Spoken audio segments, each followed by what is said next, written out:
चलिए अगले question number 4 की तरफ चलते हैं। यहाँ पे 4 को नोट कर लेते हैं, फिर इसके बाद देखते हैं क्या इसमें होने वाला है।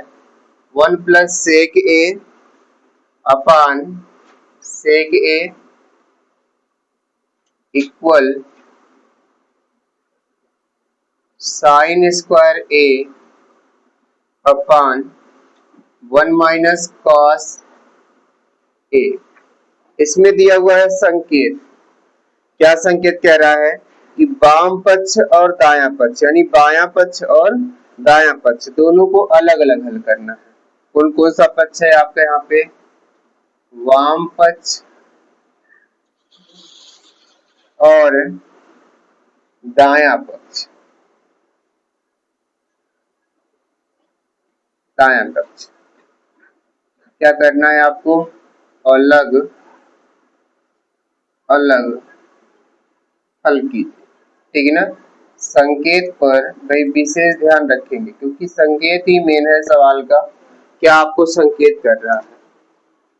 ठीक है, क्वेश्चन नंबर 4 की तरफ आते हैं और क्वेश्चन को ध्यान से समझते हैं। क्वेश्चन क्या कह रहा है आपका ना, ये आपका सवाल दिया हुआ है, साथ में कह रहा है कि वाम पक्ष यानी बायां पक्ष और दायां पक्ष दोनों को अलग करना है। भाई एक आपका हो गया जो बाएं तरफ है वो बायां पक्ष और जो दाहिने तरफ है वो क्या हो गया आपका दायां पक्ष। ठीक है, दोनों को अलग अलग हल करके भाई एक ही उत्तर ला रहा है दोनों का।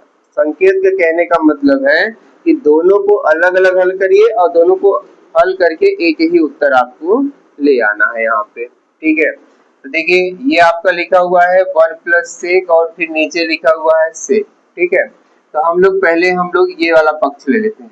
ठीक है ना, 1 प्लस कौन सा आपका यहाँ पे हो गया सेक ए और बटे कितना है आपका सेक ए।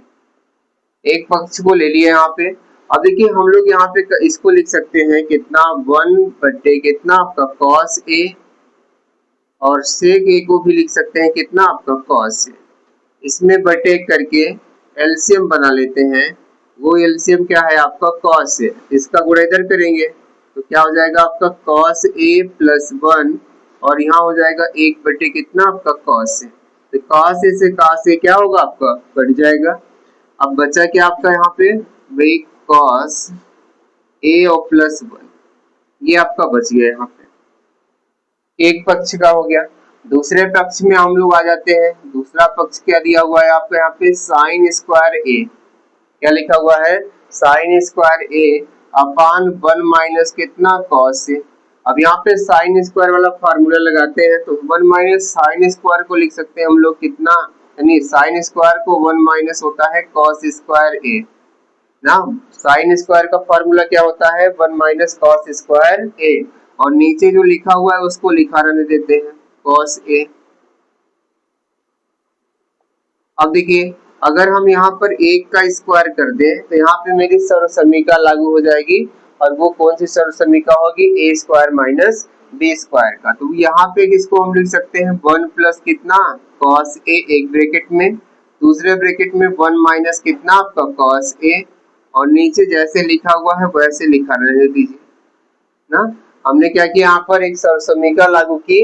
कौन सी सर्वसमीका आ रही है हम लोग पहले से पढ़ के आ रहे हैं ना, ए स्क्वायर बी स्क्वायर का ए प्लस बी और ए माइनस बी। यहाँ पे ये सर्वसमीका हमने लागू कर दिया यहाँ पे। अब क्या हो रहा है कि देखिए नीचे 1 माइनस कॉस ए और 1 माइनस कॉस ए कट गया। क्या आ गया यहाँ पे आपका 1 प्लस कितना आपका कॉस ए। तो भाई प्लस में हो चाहे पहले लिखा हो चाहे बाद में लिखा हो उससे कोई दिक्कत नहीं होता। तो देखिए दोनों का उत्तर क्या आया भाई एक ही आ गया। ठीक है, फिर से एक बार क्वेश्चन को समझने की कोशिश करेंगे। मेन आपका जो है ना यहाँ पे संकेत है। क्या है आपका यहाँ पर संकेत है। संकेत पर आपको विशेष ध्यान रखना है क्योंकि संकेत के अनुसार ही हमें चलना है। तो मेरा संकेत जो है कह रहा है कि दोनों को अलग अलग हल करिए।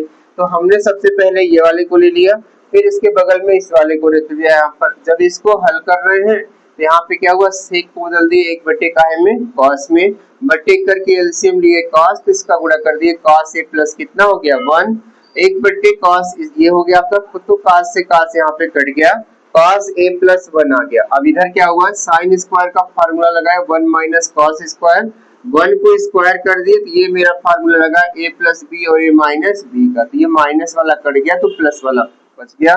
तो दोनों पक्ष यहाँ पर मेरे क्या हो गए, बराबर हो गए।